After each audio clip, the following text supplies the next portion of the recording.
j'ai rendez-vous avec un homme qui m'intrigue, un skipper de course au large. Il prépare son 2e Vendée Globe, mais surtout sa 4e route du Rhum. Et cette fois, c'est avec moi qu'il embarque. Il fait beau, t'as vu là?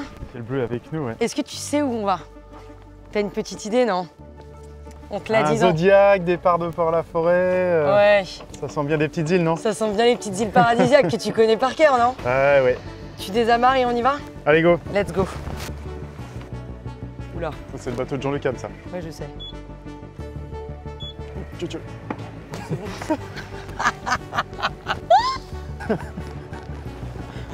Eh, on coupera, hein. On coupe.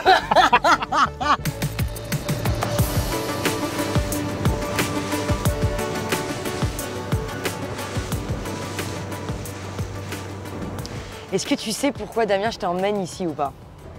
Parce que c'est joli. Non. Parce que tu conduis très bien. Parce que je conduis très bien. Je t'ai fait un peu peur, non, je crois, sur la route. Non, je me demandais même si tu fais ça juste en loisir ou de manière professionnelle. Je ne sais pas. En tout cas, regarde, là, il y a un petit bateau que tu vois au loin. Alors, il est beaucoup plus petit que le tien. Son mât ne fait pas 27 mètres. Là, on est plutôt sur du 2 mètres. Est-ce que tu arrives à deviner ce que c'est? De là, comme ça, je vois pas beaucoup, mais c'est un 420, quelque chose comme ça, ou un petit laser. En tout cas, c'est un dériveur. Là, on s'échoue, là. On va bitcher. On est parti pour s'échouer. Bon, je prends mon sac. Voilà.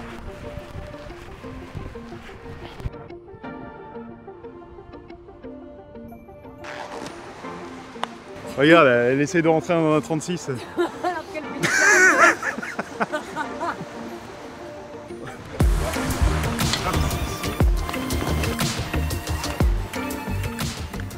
Tu vois, on retrouve un peu la simplicité.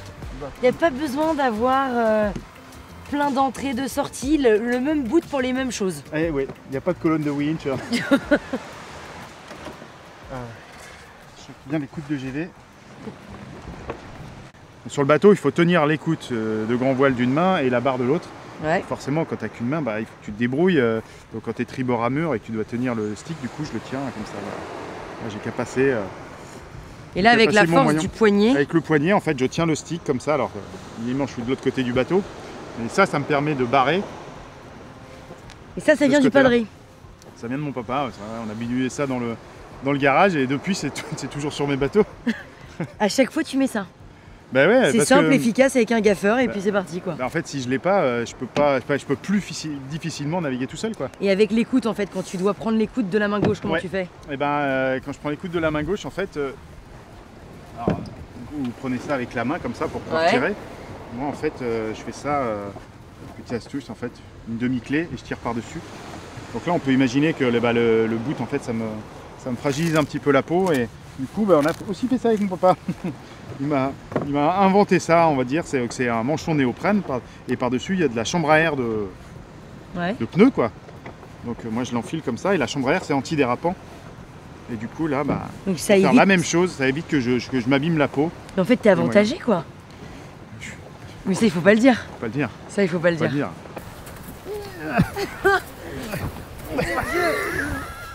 Non, Attends, regarde, ils sont tous sur la place à nous regarder en chier. On va leur demander. Allez, plusieurs, on va y aller. Ouais, carrément, merci, c'est cool. Allez, 2, 3. Ah, bah c'est plus simple.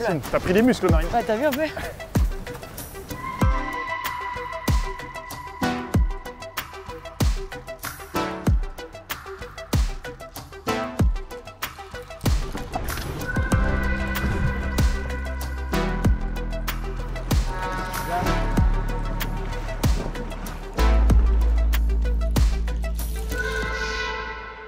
Mais toute ton évolution justement en tant que skipper, t'es passé par plein de bateaux, complètement différents. Est-ce que le fait d'avoir touché un peu à tout, tu penses qu'aujourd'hui, ça t'apporte des choses en IMOCA? Oui, forcément, parce que tout ça, ça reste des bateaux à voile. Chaque fois que tu sors sur n'importe quel bateau, tu engranges une expérience, tu découvres des choses.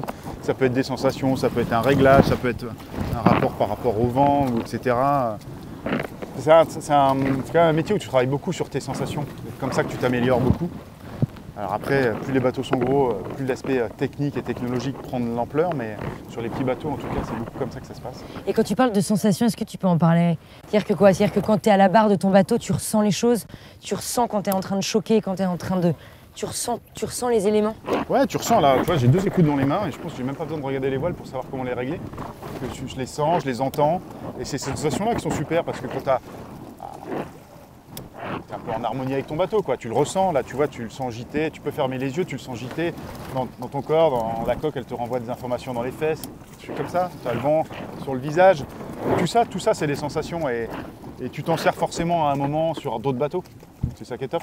On passe le Cap Horn comme ça, à cette vitesse? On doit être par là-bas. Ah, ça accélère, Marine. C'est bon. Attention, mets ta ceinture. Je mets ma ceinture, on est bon.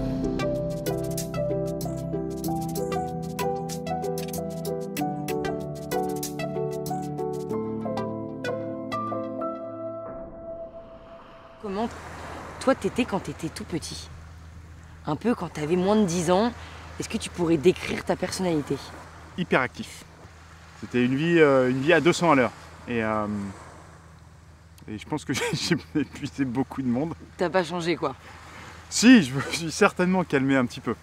Sur le bateau, c'est le seul moment où je vais trouver ces moments de calme et sans avoir besoin de m'énerver, d'avoir une suractivité pour compenser ce calme et tout ça. Et le bateau, c'est le seul truc où j'arrive à complètement voilà, me relâcher et du coup j'ai une attitude qui est différente. Et il y a une vraie différence, je pense, entre le Damien marin et le Damien terrien. Et le Damien terrien, c'est qui? Je suis plutôt casanier. T'es plutôt dans ton terrier, t'as ouais, besoin exactement. des tiens et c'est tout. Ouais. En parlant de maison, c'est toujours compliqué de décrire ses propres parents. Mais est-ce que tu pourrais un peu me dire comment ils t'ont éduqué, c'était quoi leur personnalité? C'est des parents qui m'ont jamais dit non Damien, n'y va pas, tu seras pas capable d'eux, ou alors tu te mets en danger, etc. Ils n'ont pas été surprotecteurs. Et je pense qu'ils sont toujours gardés de me livrer les angoisses qu'ils pouvaient avoir par rapport à mon sport, etc.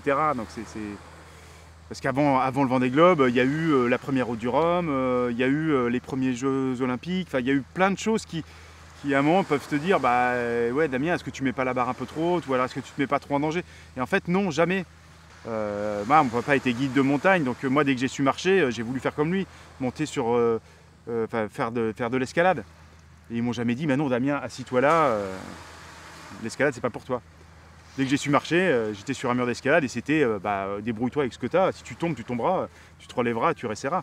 Et j'ai grandi dans cette ambiance-là, donc ça m'a vachement forgé le caractère et ça m'a montré que finalement rien n'était impossible et que les choses valaient le coup d'être essayées en tout cas.